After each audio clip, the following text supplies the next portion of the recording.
C'est avec plaisir que je vous retrouve ce soir pour ce point de l'actualité. Bonsoir à toutes et à tous. Le sommaire. Ouverture ce lundi au Parlement d'un atelier de formation et d'information des députés sur le contenu du projet de loi de finances 2017.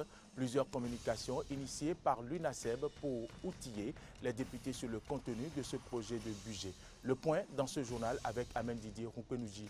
Et sitting ce lundi du syndicat national des travailleurs des services de la santé humaine, Syntrasèche, c'était au ministère de la Santé. Vous saurez les raisons dans cette édition. Nous irons aux États-Unis en interactualité pour parler de Hillary Clinton et qui, malgré son avance dans les sondages face à Donald Trump, sillonne les États clés. Voilà pour le sommaire. D'autres informations viendront meubler cette édition.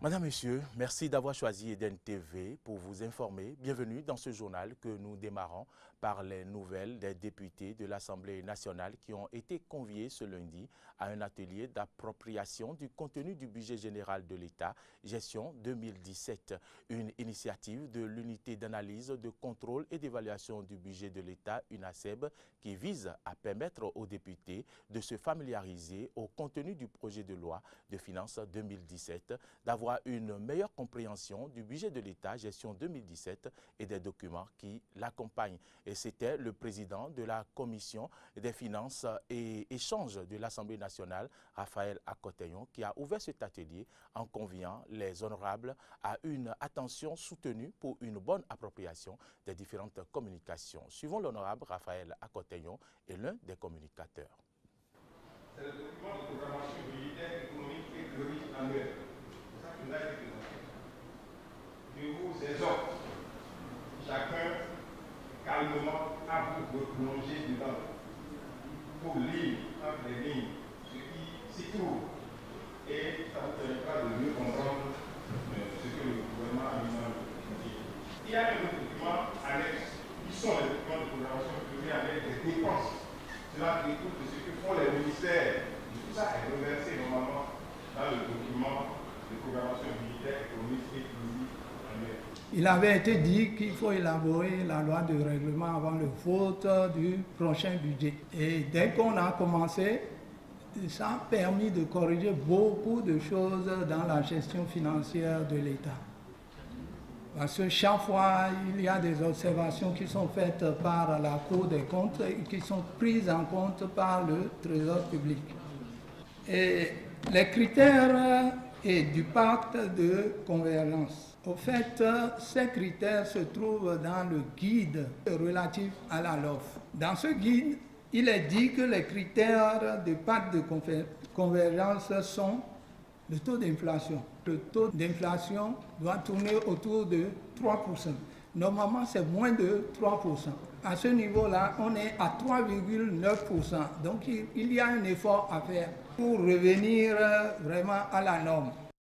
Il faut dire qu'après ces communications, les députés sont intervenus pour faire part de leur inquiétude en vue de mieux cerner les contours de ce projet de budget 2017. Suivons quelques-uns au micro d'Amen Didier Rumpenouji et Romaï Devouchi.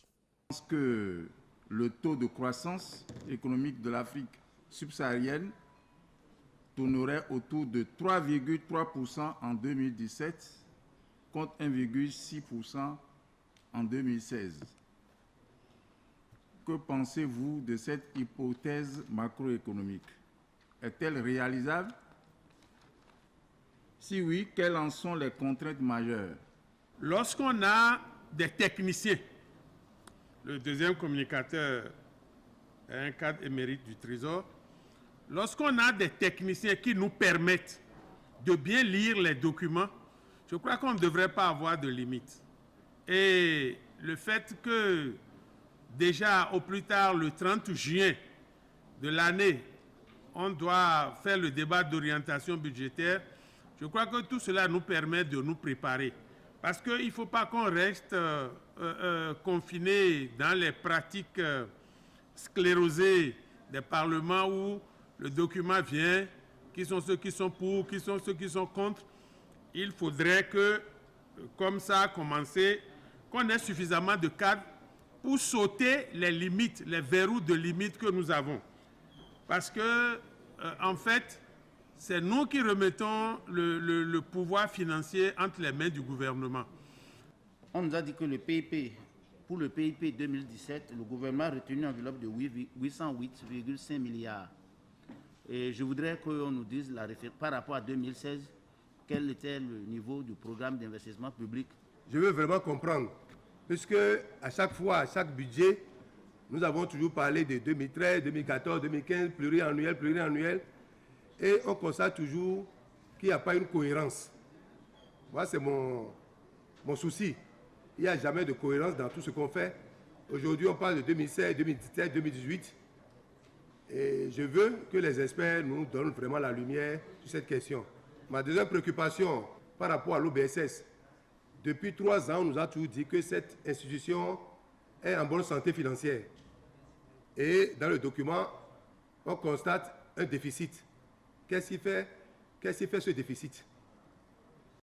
Cet atelier de formation et d'information des députés sur le contenu du projet de loi de finances 2017 se poursuit et s'achève ce mardi avec au programme 4 communications. Nous y reviendrons plus amplement dans nos prochaines éditions.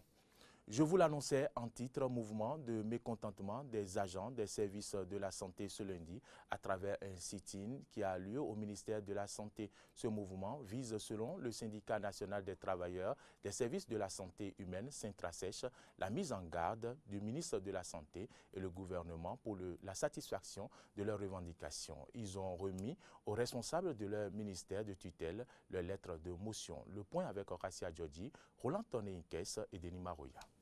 Le gouvernement du président Patrice Talon de nouveau soumis à l'épreuve des revendications. Après la mise en garde de 3 des plus influentes centrales syndicales le jeudi 20 octobre 2016, c'est le tour du syndicat national des travailleurs des services de la santé humaine Syntrasèche de donner de la voix. Nous avons à maintes reprises tenté d'entrer en contact avec eux pour dialoguer, pour négocier par rapport à nos revendications. Nous avons constaté que le ministre Alassane a essayé de nous faire la sourde oreille. Nous avons écrit à maintes reprises pour demander des négociations, pour demander le dialogue, pour poser les problèmes. Nous n'avons pas été reçus. Souley Salakor et ses syndiqués ont présenté aux autorités du ministère de la Santé une longue liste de doléances après un sit-in tenu dans l'enceinte du ministère de la Santé. Les doléances sont résumées en 11 points dont la satisfaction pour certains relève de l'urgence. Il y a les questions de revêtement des agents qui traînent depuis des années. Il y a la question de la disparité catégorielle pour le personnel paramédical, agent contractuel de l'État. Il y a la question des agents contractuels de l'État de 2014 qui sont sans salaire depuis 2 ans, ce qui est triste et malheureux. Nous avons exigé le paiement des heures supplémentaires aux camarades qui travaillent dans les hôpitaux. Nous exigeons qu'on paye la prime spécifique au titre de 2015 à ceux qui ne l'ont pas encore reçu et nous demandons que ça se paye en une seule tranche. Les manifestants tiennent à prévenir le gouvernement. Ce mouvement d'humeur de ce jour n'est qu'un premier avertissement. Après le sit-in de ce matin, ce que nous avons retenu, c'est d'organiser nos sit-ins le lundi prochain au ministère de l'économie et des finances pour exiger qu'on nous paye tout ce qui nous est dû. Après le sit-in du ministère des Finances, nous passerons à la grève, ça c'est sûr.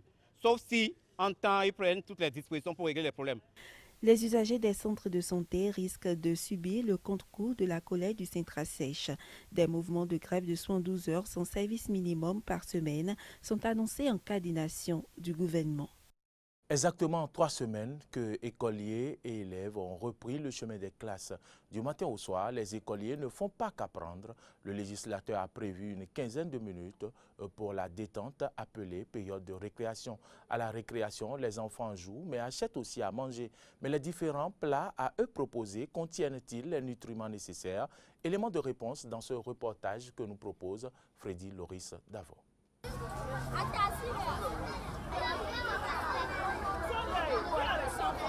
Il est 10h15. Nous sommes à l'école primaire publique de Siquet Sud. C'est l'heure de la récréation. Les apprenants affluent de toutes les classes vers les vendeuses. Ils s'offrent à eux une gamme variée de nourriture.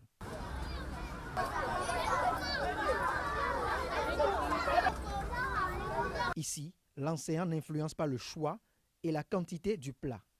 Mais il n'en demeure pas moins vrai que le choix des principaux repas de la journée répond à des critères et principes diététiques. Ces repas principaux doivent être équilibrés et sains. Donc, dans le plat, il doit avoir un tiers de féculents, dont le riz ou le maïs et ses dérivés, le pain, l'igname, le spaghetti et autres. Ce repas doit être aussi constitué d'un tiers de viande ou poisson ou haricots ou œufs ou soja. La troisième partie doit être constituée de fruits et ou légumes. L'écolier doit adopter une bonne alimentation qui lui permettra de couvrir ses besoins nécessaires pour une bonne croissance, le maintien de sa santé et pour le développement de bonnes habitudes alimentaires. Les principaux repas de la journée devraient être complétés par des collations. Les collations, c'est collations qu'il prendra à l'école. Collation entre le repas du matin et du midi, il va prendre une collation de 10 heures. Entre le repas de midi ou du soir, il doit prendre une collation de 16 heures. Pour les collations, les enfants doivent prendre des produits laitiers ou fruits. Et donc, à l'école, normalement, il ne devrait pas avoir une variété d'aliments, mais souvent des aliments juste qui va leur permettre d'avoir une petite collation comme riche en fruits ou produits laitiers. Comme quoi, la bonne croissance des enfants et leur développement intellectuel sont conditionnés par la qualité de leur alimentation. Un élément proposé par Freddy Loris Davor et Fréjus Fiossi. L'organisation non gouvernementale suisse Public Eye, dans un rapport intitulé Dirty Diesel, a dénoncé la vente en Afrique de carburant à haute teneur en soufre par les sociétés suisses. Au Bénin, l'un des 8 pays concernés, les opinions divergent quant aux conséquences pour les consommateurs et les importateurs de produits pétroliers. Plus de précisions avec Fréjus Seoula. C'est dans un rapport de 160 pages intitulé Dirty Diesel que l'organisation non gouvernementale Public Eye a dénoncé ce jeudi 20 octobre la vente en Afrique de carburant à haute teneur en soufre par des sociétés suisses. Selon Public Eye, ces sociétés produisent en Europe des carburants qui ne pourraient jamais y être vendus car très polluants et cancérigènes. Toujours selon l'ONG, les sociétés Vitol, Trafigura, Adas et Oris profitent de la faiblesse des normes africaines pour y vendre des carburants de mauvaise qualité et réaliser des profits au détriment de la santé de la population africaine.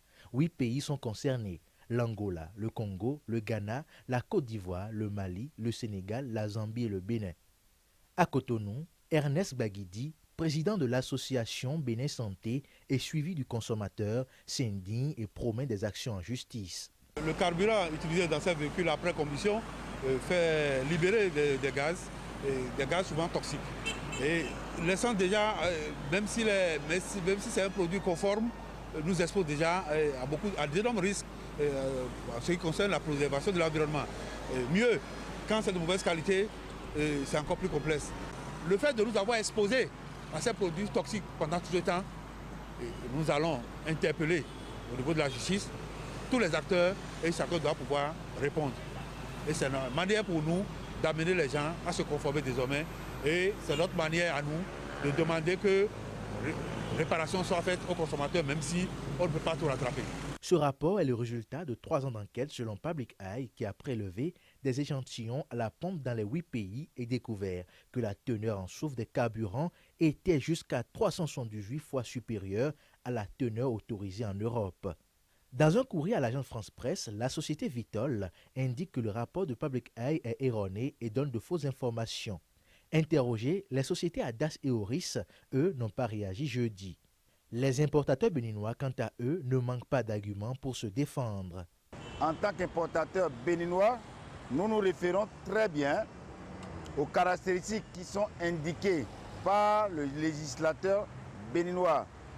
Nous pouvons aussi confirmer que les qualités que nous importons sont des qualités qui sont bien contraires à ce qui se dit, en conformité avec le législateur béninois. Notre qualité est déjà très bien prise en compte en teneur de soufre, bien que ce soit encore très très loin également des produits qui sont livrés, disons, sur le plan européen. Les dispositions sont toutes simples. Nous allons le faire, mais en le faisant, il va falloir que les dirigeants accompagnent en mettant rapidement et vite et bien fait de nouvelles structures par le législateur. Le rapport de l'ONG Public Eye révèle aussi que les carburants incriminés contiennent d'autres substances telles que du benzène à des niveaux généralement interdits par les normes européennes.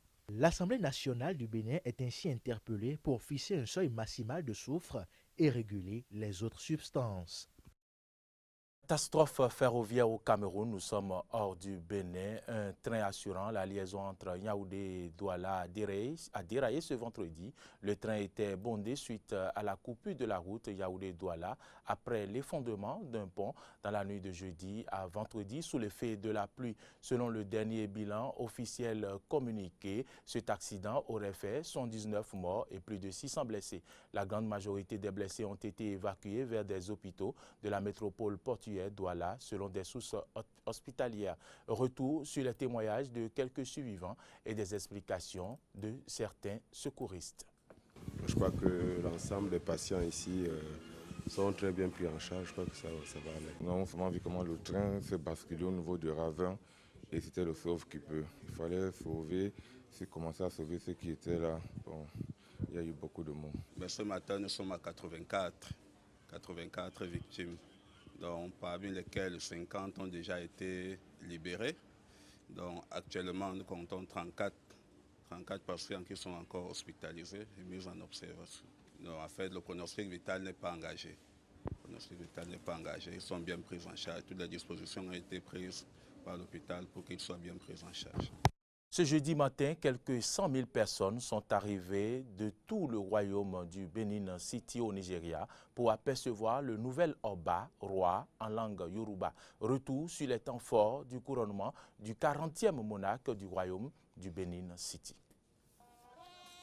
Un chef traditionnel musulman, des guerriers, des danseuses, une loge maçonnique. C'est une foule éclectique qui assiste à Benin City, dans le sud du Nigeria, au couronnement du 40e roi du Bénin. Quelques 100 000 personnes sont venues de l'un des plus anciens et des plus prestigieux royaumes africains qui a donné son nom au pays voisin du Nigeria.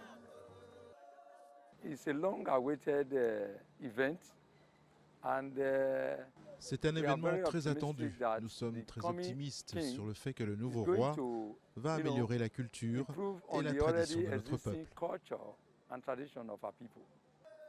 Ewaré II, tout paré de rouge, vient s'inscrire dans une dynastie qui règne sur le sud du Nigeria depuis le XIIe siècle. Il est l'un des 4 grands chefs traditionnels du pays, dont le titre est théoriquement honorifique, mais dont l'influence sur des millions de Nigérians reste telle qu'ils sont très courtisés par les politiciens. Nous sommes contents de voir notre nouveau roi. Tout le monde devrait venir ici, c'est exceptionnel, ça n'arrive qu'une fois.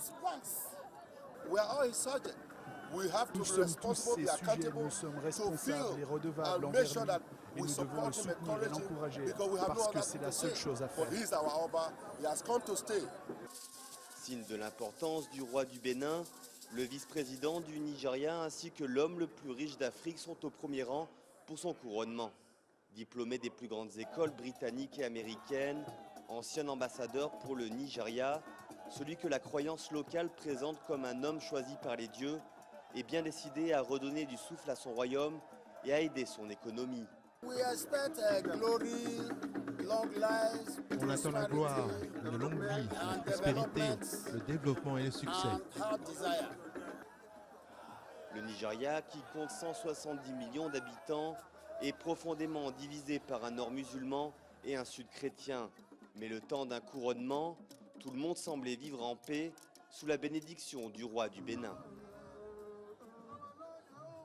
Les artistes et musiciens ont défilé sur le tapis rouge au MTV Africa Music Awards à Johannesburg ce samedi. C'était à l'occasion d'un festival qui récompense chaque année le meilleur de la musique africaine. Le point dans ce reportage que je vous invite à suivre.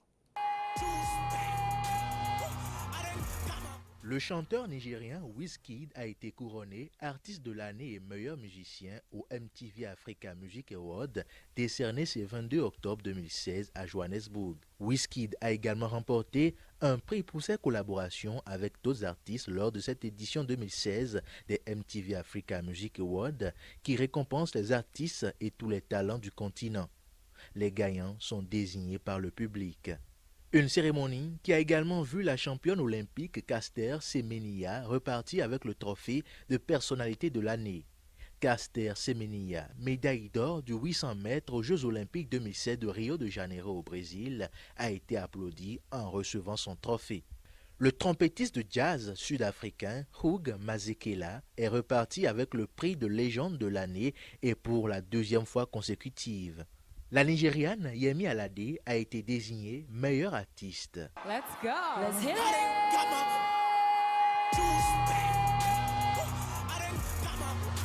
Les Kenyans de Sautisol ont quant à eux raflé le prix du meilleur groupe de l'année. La musique africaine s'impose davantage sur la scène internationale et les revenus des succès des artistes du continent, notamment dans les concerts, ont enregistré une forte croissance dans plusieurs pays africains selon une enquête.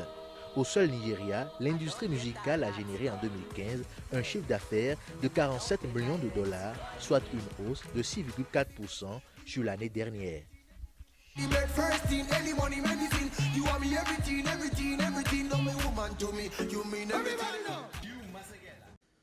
Aux États-Unis, à 2 semaines de l'élection présidentielle, les démocrates s'activent. Hillary Clinton, qui a encore accru son avance dans les sondages face à Donald Trump, sillonne les États clés où elle tente de consolider son avance. Une enquête ABC News publiée dimanche donne la démocrate Hillary Clinton favorite de l'élection présidentielle américaine avec 50% des intentions de vote, son score le plus élevé depuis le début de la campagne, contre 38% pour l'homme d'affaires de New York, le républicain Donald Trump. Consciente qu'une victoire le 8 novembre passe par une large mobilisation des minorités, l'ancienne secrétaire d'État s'est exprimée dimanche dans une église de la communauté noire à Durham, en Caroline du Nord. Elle a appelé au vote anticipé. Je veux être la présidente de tous les Américains, démocrates, républicains, indépendants. Ceux qui votent pour moi, ceux qui votent contre moi, parce qu'il faut qu'on rassemble ce pays. Participez, votez, votez par anticipation, amenez vos amis, votre famille. Allons-y, montrons que tout est possible en Amérique, même d'aimer la haine de Trump. Dans cette bataille pour la Maison-Blanche, Hillary Clinton n'est pas seule. Elle a le soutien de son mentor, le président américain Barack Obama, qui n'hésite pas à faire campagne pour elle à Las Vegas. On a ce type qui se prouve chaque jour et de toutes les manières possibles qu'il n'est pas qualifié pour ce boulot. Et de l'autre côté, on a quelqu'un qui est plus qualifié que quiconque à avoir fait campagne pour la présidence, Hillary Rodham Clinton. Hillary Clinton a clairement indiqué ce week-end qu'elle entendait aussi s'impliquer directement dans la bataille pour le Congrès en soutenant les candidats de son parti. Le 8 novembre, les Américains éliront leur président, mais aussi les élus de la Chambre pour 2 ans et le tiers du Sénat pour 6 ans. C'est ici que se referme cette édition réalisée par Moïse Pativo. Chimène Claudia Dossou était à la prise de son. Fréjus Fiossi est derrière les caméras sur ce plateau. Merci de nous avoir suivis. Nos informations continuent sur notre site internet benin-eden.tv. Eh bien, ne ratez surtout pas votre rendez-vous demain.